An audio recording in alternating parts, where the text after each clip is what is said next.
graça do nosso Salvador, Senhor Jesus Cristo. Estamos seguindo o nosso estudo sequencial no livro de Apocalipse e hoje estamos no 35º sermão, Apocalipse capítulo 14. Nosso texto hoje serão somente 2 versos, versos 12 e 13. Apocalipse capítulo 14, versos 12 e 13. E já que o texto é tão pequeno, vamos ler a partir do verso 1. Lembrando o que vimos na semana passada. Apocalipse capítulo 14, verso 1, diz assim a palavra do nosso Deus: Olhei, e eis o Cordeiro em pé sobre o monte Sião, e com ele 144.000, tendo na fronte escrito o seu nome e o nome de seu pai. Ouvi uma voz do céu, como voz de muitas águas, como voz de grande trovão. Também a voz que ouvi era como de arpistas, quando tangem a sua harpa. Entoavam um novo cântico diante do trono, diante dos 4 seres viventes e dos anciãos. E ninguém pôde aprender o cântico, senão os 144.000 que foram comprados da terra. São estes os que não se macularam com mulheres, porque são castos. São eles os seguidores do Cordeiro por onde quer que vá. São os que foram redimidos dentre os homens, primícias para Deus e para o Cordeiro. E não se achou mentira na sua boca, não tem mácula. Vi outro anjo voando pelo meio do céu, tendo um evangelho eterno para pregar aos que se assentam sobre a terra, e a cada nação e tribo e língua e povo, dizendo em grande voz: Temei a Deus e dai-lhe glória, pois é chegada a hora do seu juízo, e adorai aquele que fez o céu e a terra e o mar e as fontes das águas. Seguiu-se outro anjo, o segundo, dizendo: Caiu a grande Babilônia, que tem dado a beber a todas as nações do vinho do furor da sua prostituição. Seguiu-se a estes outro anjo, o terceiro, dizendo em grande voz: Se alguém adora a besta e a sua imagem e recebe a sua marca na fronte ou sobre a mão, também esse beberá do vinho da cólera de Deus, preparado sem mistura, do cálice da sua ira, e será atormentado com fogo e enxofre diante dos santos anjos e na presença do Cordeiro. A fumaça do seu tormento sobe pelos séculos dos séculos, e não tem descanso algum, nem de dia nem de noite, os adoradores da besta e da sua imagem, e quem quer que receba a marca do seu nome. Aqui está a perseverança dos santos e os que guardam os mandamentos de Deus e a fé em Jesus. Então ouvi uma voz do céu dizendo: Escreve, bem-aventurados os mortos que desde agora morrem no Senhor.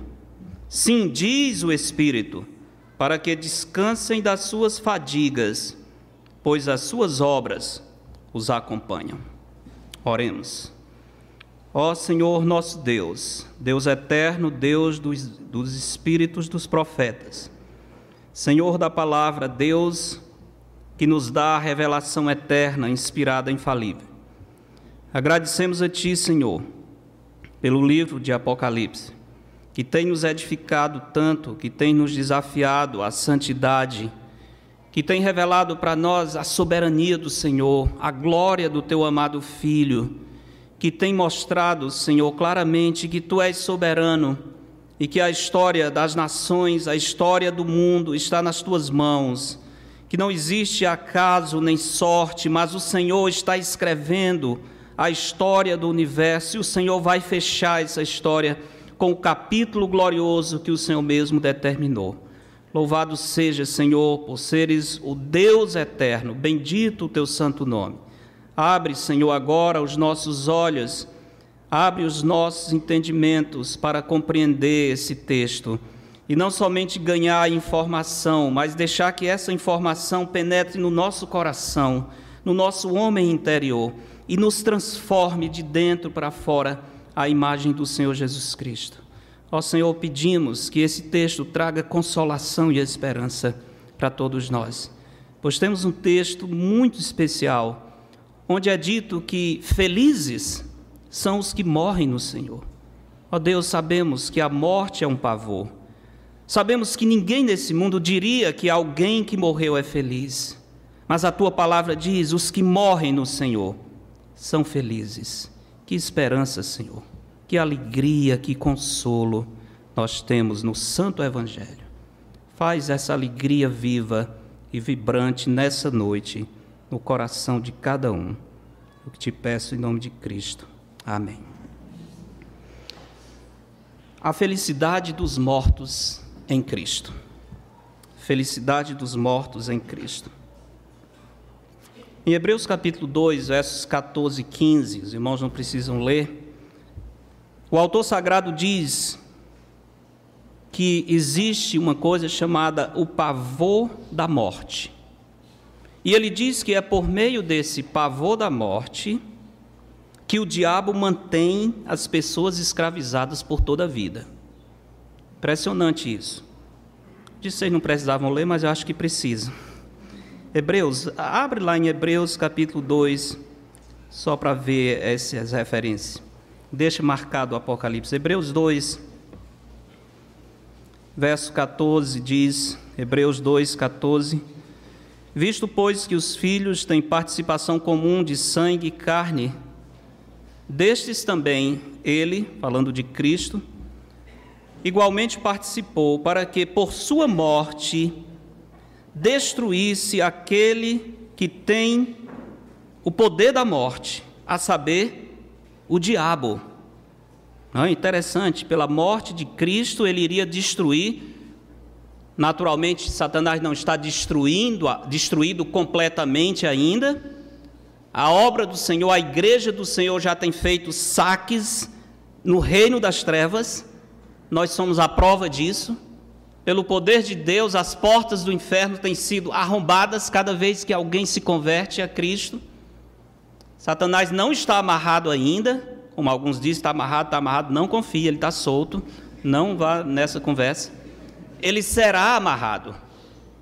Mas o texto está dizendo que o princípio da sua destruição é pela morte de Cristo. Pela morte do Senhor, a morte daquele que tem o poder de destruir o que tem o poder da morte, a saber, o diabo. O verso 15 diz, e livrasse todos que, pelo pavor da morte, essa expressão que estou querendo destacar, o pavor da morte. Já pensou nisso? Já pensou na sua morte? Tente antecipar o dia certo da sua morte.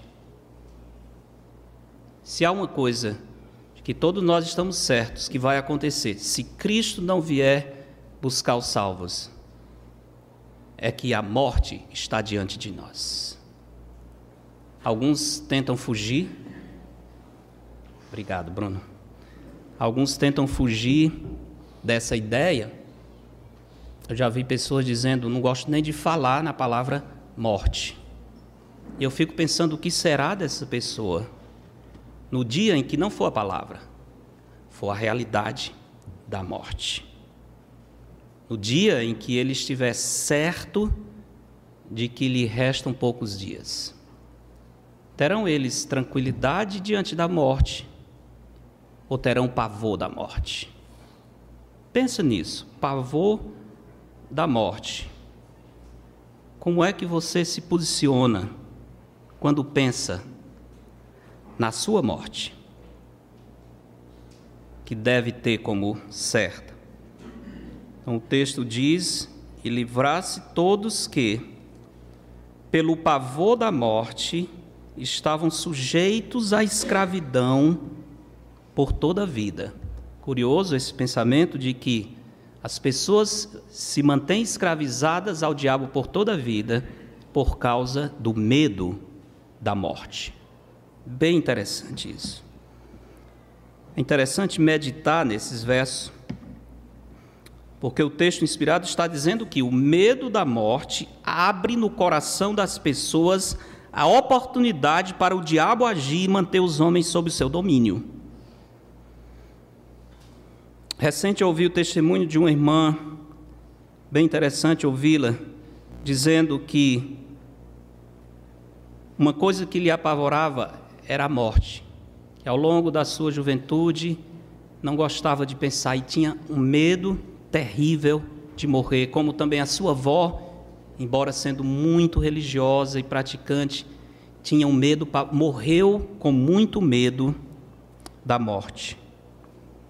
E foi interessante ver essa irmã dizendo como um dia, ouvindo o Evangelho, o pastor abriu em João capítulo 3, falou do novo nascimento, que quem não nascer de novo não pode ver o reino dos céus, explicou o Evangelho, e naquele momento os olhos se abriram, e dali para frente acabou o medo da morte. Que coisa maravilhosa, que notícia maravilhosa, alguém não tem mais pavor da morte. Às vezes, nós ouvimos relato de pessoas que chegam às portas da morte ou que morrem mesmo, e alguns que estão perto escutam as suas palavras. Ouvi o testemunho de um general do antigo chefe, ditador Hugo Chávez, na Venezuela, que morreu de câncer, estava sendo tratado em Cuba, e um dos seus generais estava ao lado da cama no momento em que Hugo Chávez morreu. E ele relatou que as últimas palavras de Hugo Chávez foi: não me deixem morrer, não me deixem morrer. Estava apavorado com a sua morte. Se pensarmos nas religiões, nós podemos ver como o pavor da morte está por trás daquilo que os homens pensam e ensinam com as suas doutrinas. O hinduísmo acredita em 330 milhões de deuses, e eles têm esses deuses para protegê-los também da morte.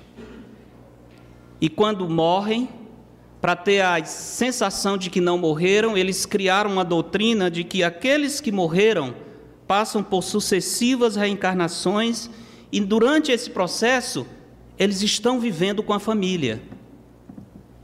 Quando visitei o Timor-Leste, era muito comum, bem comum, no jardim das casas ou no quintal, os túmulos do pai ou do avô ali, e muitas vezes no dia do aniversário, na hora da refeição, alguém levar o prato para colocar no túmulo, porque eles acreditam que aquela pessoa que morreu continua convivendo com eles. É uma tentativa de aliviar o pavor da morte, ficar na mente: ele morreu, mas não morreu completamente. Continua aqui entre nós. Entende por que o pavor da morte é um meio de escravidão para as pessoas? Que o diabo aproveita isso. O budismo tem a sua doutrina da busca pelo nirvana, que também fala das sucessivas reencarnações até chegar ao estado da perfeição, onde a pessoa não estaria mais sujeito à morte. O Espiritismo tem a doutrina da reencarnação, que é absolutamente contrária à ressurreição. Lembre-se disso. Se a reencarnação for verdade, a ressurreição não é verdade. As duas doutrinas se anulam mutuamente. E Paulo diz que se Cristo não ressuscitou, é vã a nossa fé. Se Cristo não ressuscitou, não há esperança, não há evangelho. Se Cristo ressuscitou, não existe reencarnação, e, portanto, não existe espiritismo cristão, porque para ser cristão tem que crer na ressurreição. Mas essa doutrina fala das sucessivas reencarnações, e essa é uma saída também para o pavor da morte. Com medo de perder a continuidade com a vida, ensina-se que a pessoa vai retornar de algum modo. Criou-se então essa doutrina. também, como extensão dela, a possibilidade de comunicação com os mortos, o que cria uma certa consolação para os vivos, porque gera a expectativa de que a pessoa morreu, mas continua interagindo e vivendo entre os vivos. Por causa do pavor da morte, do sentimento horrível de separação, de perda, muitas pessoas se entregam ao kardecismo, por exemplo, para tentar se comunicar com um parente, com um querido que morreu. É uma maneira de fugir, de aliviar o pavor da morte. Ter aquela sensação de que a morte não foi uma separação absoluta e completa. O pavor da morte escraviza as pessoas às falsas doutrinas. É isso que a Bíblia diz. Mesmo aqueles que se suicidam, eles morrem por causa do pavor da morte. Eles tiram a sua vida por isso. Em meio ao desespero, achando que não tem mais como viver, eles apressam a morte, porque não querem conviver com essa possibilidade de morrer aos poucos, por exemplo. É uma fuga também, aparentemente contraditória, mas por causa do pavor da morte. Considerando a realidade da morte, nós podemos entender quão maravilhosa é a mensagem do Evangelho. Como é glorioso você poder ouvir o apóstolo Paulo dizendo em 1 Coríntios 15, tragada foi a morte pela vitória. O apóstolo Paulo meio que zombando da morte, dizendo, onde está, ó morte, o teu aguilhão? Dizendo, morte, tu que és o pior inimigo dos vivos, tu estás vencida, porque Cristo ressuscitou. Que notícia maravilhosa é a notícia do Evangelho. Que mensagem existe no mundo que traga tanto consolo, tanta esperança, que possa se comparar com a mensagem das boas novas de que Cristo morreu por nós, ressuscitou e vai ressuscitar todos aqueles que creem nele. A notícia que acaba com o pavor da morte é o Evangelho. Jesus diz, quem ouve as minhas palavras e crê naquele que me enviou, tem a vida eterna. Não entra em juízo, mas passou de onde? Da morte para a vida. Que notícia gloriosa. Passou, não vai passar. Não é talvez, não é por acaso, não é se der certo. Ele fala assertivamente. Passou da morte para a vida. Não vai ser salvo, já está salvo. Não é um motivo de alegria, meus irmãos? Não é um motivo de regozijo diante de Deus, não dá ânimo nas nossas lutas, não renova a nossa esperança. Qual é a maior luta que os vivos enfrentam? A luta da morte. Essa está vencida. Cristo venceu por nós. Se Ele venceu a maior luta, por que eu vou me abater com as pequenas? O pior inimigo está vencido, porque Cristo ressuscitou. Eu sou a ressurreição e a vida. Quem crê em mim, ainda que esteja morto, viverá. E todo o que vive e crê em mim não morrerá eternamente. Isso é Cristo falando diante do túmulo de Lázaro. 4 dias morto. E ele dizendo, quem crê em mim, ainda que esteja morto, viverá. E logo depois vai dizer para Lázaro, sai do túmulo. E Lázaro sai. Não existe pavor da morte se a nossa vida está escondida em Jesus. E se nós vamos morrer em Cristo. Os versos que nós lemos em Apocalipse fazem um contraste enorme com os versos anteriores. Volte a Apocalipse capítulo 14. De 9 a 11, nós temos um texto terrível do juízo eterno, falando daqueles que vão receber o cálice da ira de Deus sem mistura, isso é, na sua íntegra, a ira eterna do Senhor, serão atormentados com fogo e enxofre diante dos santos anjos na presença do Cordeiro, isso aumentando terrivelmente a vergonha do castigo eterno. A fumaça do seu tormento sobe pelos séculos dos séculos e não tem descanso algum, nem de dia nem de noite. Que notícia horrível!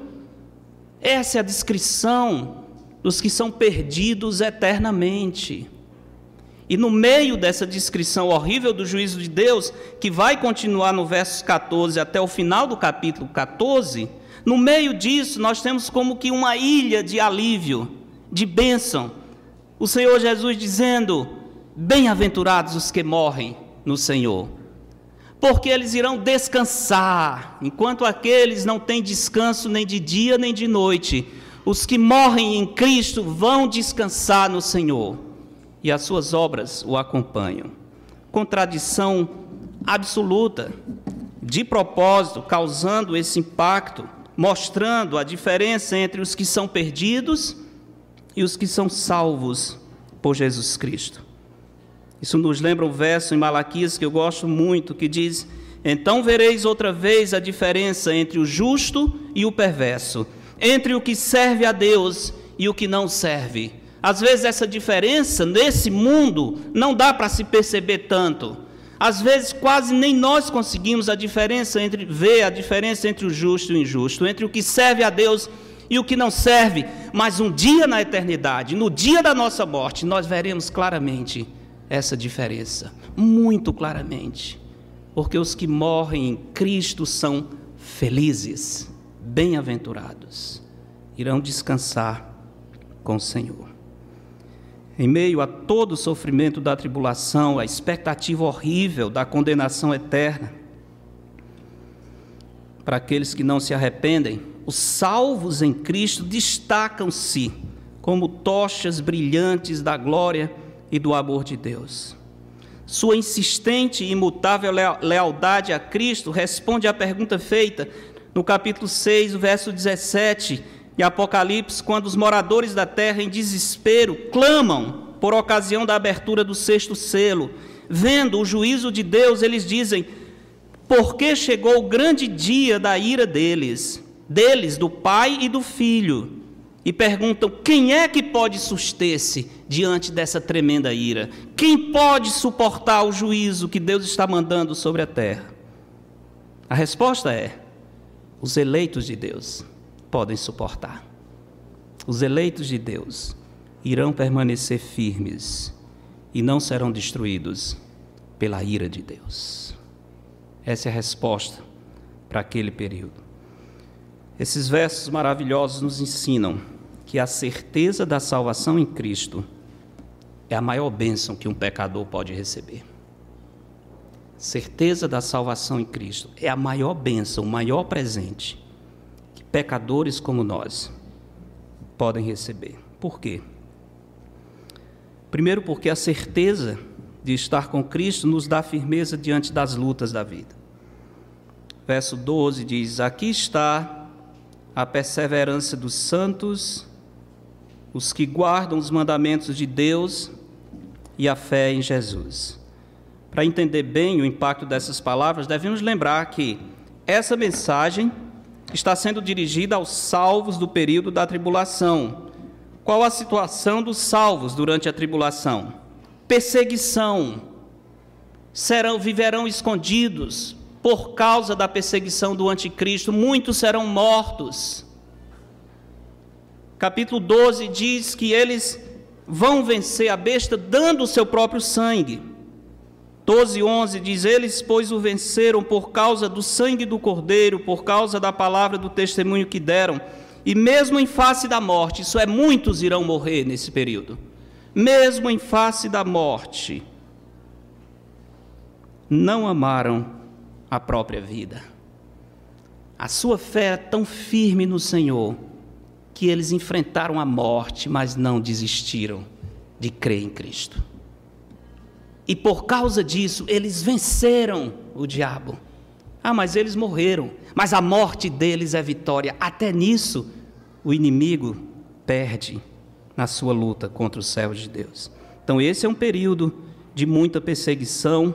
Capítulo 6, verso 12, diz: vi quando o Cordeiro abriu o 6º selo e sobreveio grande terremoto, a terra se tornou como sacro de crina. Aliás, desculpe, não é 6:12 não, é 6 a partir do 9. Quando ele abriu o 5º selo, vi debaixo do altar as almas daqueles que tinham sido mortos por causa da palavra de Deus e por causa do testemunho que sustentavam, salvos sendo mortos durante a tribulação.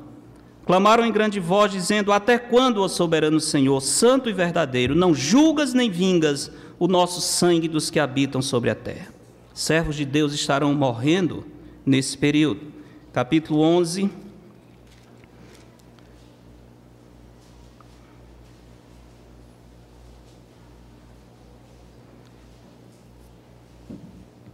Conta a história das duas testemunhas e mostra o martírio desses dois homens.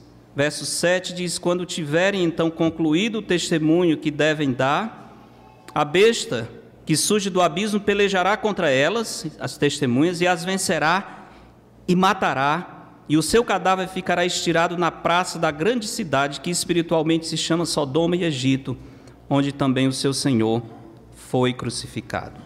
Muita perseguição, muito sangue de santos, de servos do Senhor, estará sendo derramado nesse período.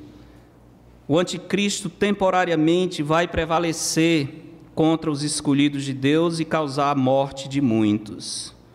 O Senhor Jesus, falando desse período em Mateus 24, ele descreve o sofrimento dos salvos numa época em que haverá a mais severa tribulação que o mundo já viu. Ele diz: porque nesse tempo haverá grande tribulação, como desde o princípio do mundo até agora não tem havido e não haverá jamais. Não tivessem aqueles dias sido abreviados, ninguém seria salvo, mas por causa dos escolhidos, tais dias serão abreviados. Muito sofrimento para os salvos que estiverem na terra naquele período. Mas, como eu disse, a certeza de estar com Cristo dá firmeza nas lutas da vida. Por quê? Porque, em primeiro lugar, essa esperança em Cristo nos faz perseverantes. É o que o verso diz aqui. Aqui está a perseverança dos santos. Mais ou menos poderíamos ler: aqui está o segredo, aqui está a razão da perseverança dos santos, os que guardam os mandamentos de Deus e a fé em Jesus. A nossa certeza de estar com Cristo nos ajuda nas lutas dessa vida, porque nos faz perseverantes diante de cada batalha. A expressão perseverança dos santos comunica duas verdades importantes. Primeiro, que os salvos são capazes de suportar com paciência toda a provação. Essa é a primeira coisa. Um salvo em Cristo, ele tem perseverança, isso é, ele tem paciência, ele é capaz de suportar com paciência, com a ajuda de Deus, toda a provação e toda a luta que vem sobre ele, especialmente confiando na maravilhosa promessa de 1 Coríntios 10:13, que diz que o Senhor não permite vir sobre nós nada além do que nós podemos suportar. Às vezes as provações são intensas, às vezes nós achamos que não temos como suportar, mas a Bíblia diz que o Senhor não vai ser injusto, Ele só vai nos dar aquilo que nós podemos suportar, e juntamente com a provação, Ele ainda vai prover o livramento. Então, os salvos em Cristo são perseverantes, e essa palavra, em primeiro lugar, fala dessa paciência na provação. Mas também tem a ideia de que os salvos em Cristo jamais se perderão. A sua fé salvadora é eterna. Não há perigo de alguém que está salvo em Cristo deixar de ser salvo e perder a sua herança eterna. Não importa o que acontecer. Pensemos nesse primeiro significado de perseverança, de suportar a provação.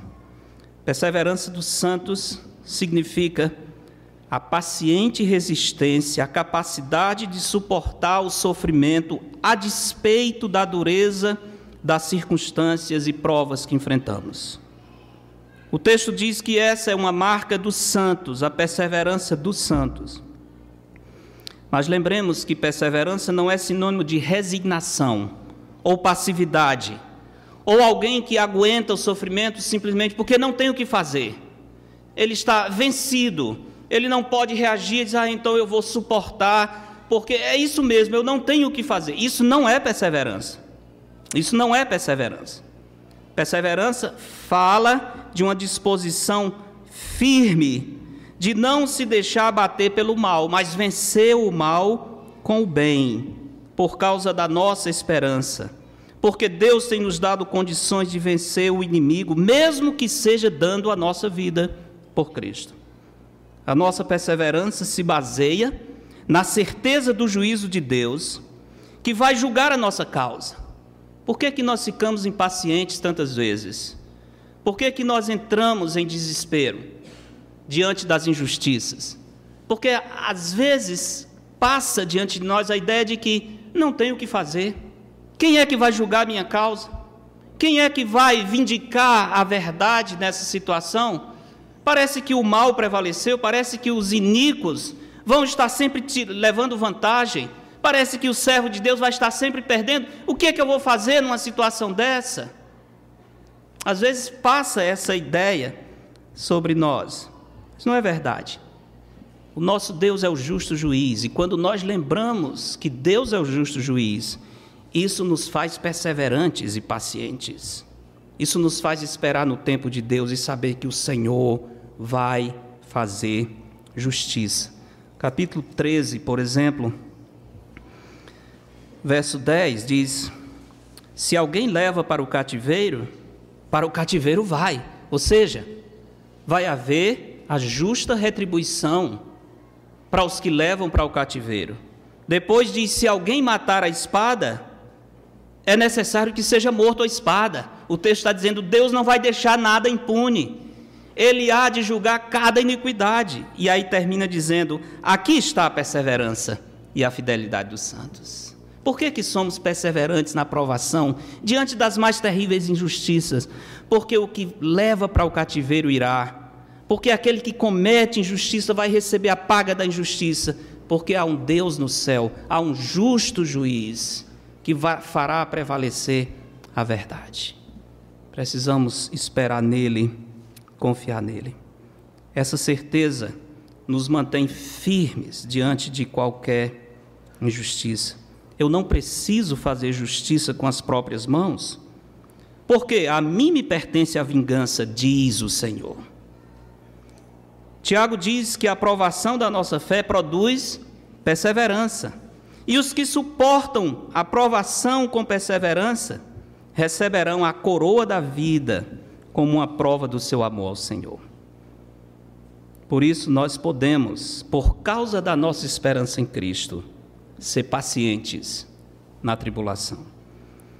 Pensando no sentido de segurança eterna, esse verso reforça o ensino bíblico de que os que foram agraciados com a fé salvadora jamais perderão a vida eterna, a despeito de qualquer prova que enfrentem.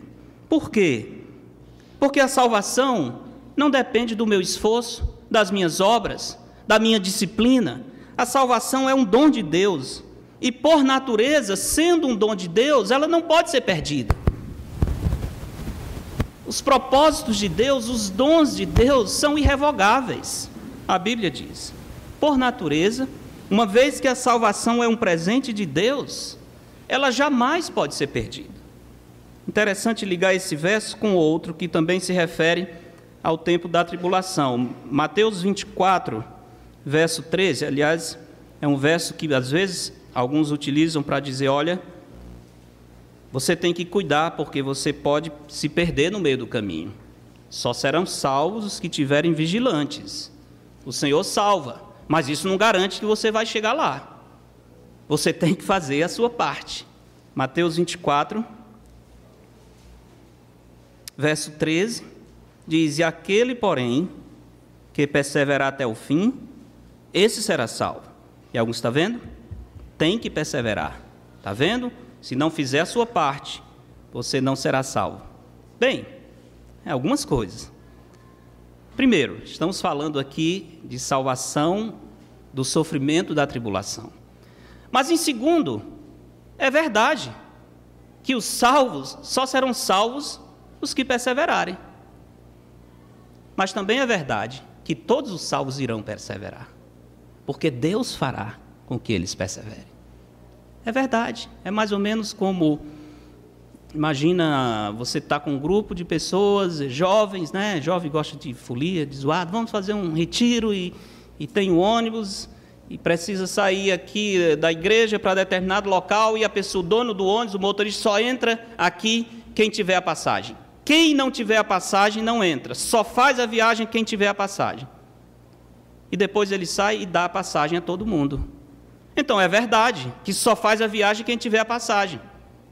Mas é verdade que todos irão, porque ele deu a passagem para cada um. Entende? É fato que os salvos em Cristo irão perseverar, precisam perseverar. Mas é fato que Deus os fará perseverar. É Deus que sustenta a nossa salvação. O problema com os que não aceitam a doutrina da segurança eterna está no fato de atribuírem ao homem certa participação na sua salvação. E eles esquecem que do princípio até o fim o justo viverá pela fé. É Deus quem escolhe, é Deus que conhece de antemão, é Deus que chama, é Deus que justifica, é Deus que santifica, é Deus que glorifica, e por isso toda a glória é dele. Para que ninguém se glorie da salvação. Só alguns versos que gostaria de mostrar para os irmãos, para reforçar o fato de que a salvação não se perde. Romanos capítulo 11, por exemplo. Romanos capítulo 11, verso 29, Paulo falando sobre os propósitos de Deus para Israel. Diz, porque os dons e a vocação de Deus são irrevogáveis. Deus não dá e depois toma. Deus não determina e depois chega com outro plano. Deus não tem outro plano. Deus não tem novas ideias. Deus não tem um plano B. Por quê? Porque Ele é onisciente, Ele sabe todas as coisas, Ele é perfeitamente sábio, Ele nunca erra, Ele não precisa refazer os seus planos. Por isso que os dons e os propósitos de Deus são irrevogáveis. Olha, irmão, você recebeu a graça de encontrar Cristo ou de ser encontrado por Cristo, durma tranquilo, durma tranquilo. E no dia da sua morte, morra confiando no Senhor, tranquilo. O Senhor vai levá-lo à sua presença. Independente do que eu faça ou deixe de fazer, é um presente de Deus. Se dependesse de mim, com certeza eu seria perdido. Se dependesse da minha fidelidade, da minha disciplina, do meu bom testemunho sempre, se dependesse da minha perseverança, com certeza eu seria perdido. Graças a Deus, tudo depende dele, do começo até o fim. O justo viverá pela fé. É dom de Deus. Romanos 8.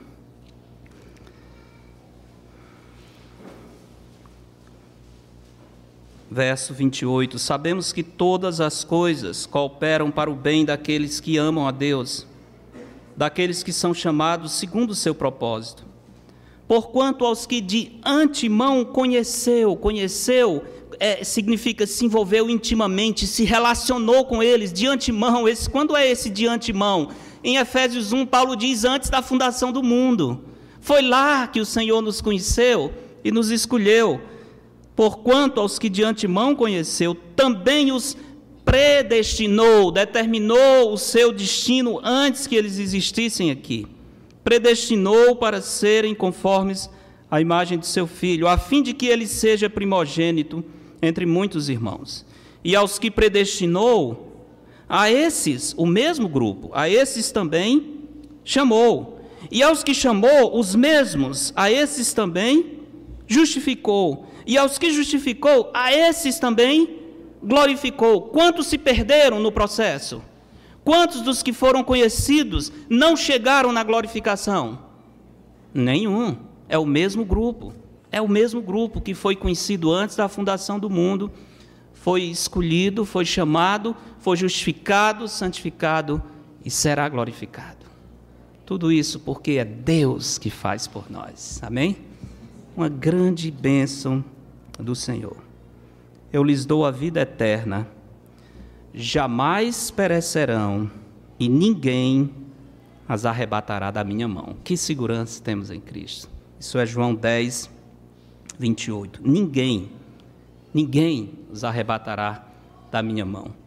Lembra uma pessoa que não cria na perseverança do salvo, dizendo, tudo bem, ninguém pode me arrebatar da mão do Senhor, mas eu posso pular. Né? Raciocínio inteligente, né? Tudo bem, estou entendendo, ninguém pode tirar, mas eu decidi pular da mão do Senhor. Então, eu digo, você não pode fazer isso porque você é alguém. Você não é um Zé Ninguém, então é ninguém, incluindo você. Consigo entender como é que um salvo iria, por alguma razão, querer pular da mão do Senhor. Mas vamos colocar a ideia de que ele pirou, perdeu a cabeça e tal, e não sabe onde está, e eu quero pular.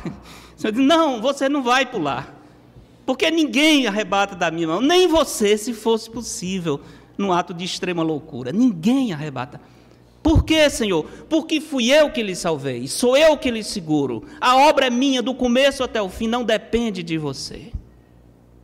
Toda a glória dele.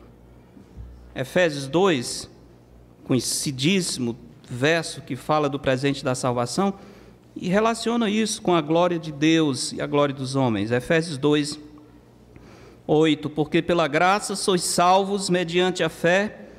Isto não vem de vós, é o quê? É um dom de Deus, não de obras, para que ninguém se glorie. Por quê? Porque se depender de obras, parte da glória é minha. Eu poderia chegar no céu e dizer, ok, Senhor, o Senhor fez 90%, mas 10% fui meu. Fui eu que fiz. Então 10% disso é glória minha. O Senhor diz, não, Senhor, não é de obras, não é de justiça, mesmo porque ninguém tem justiça para a salvação.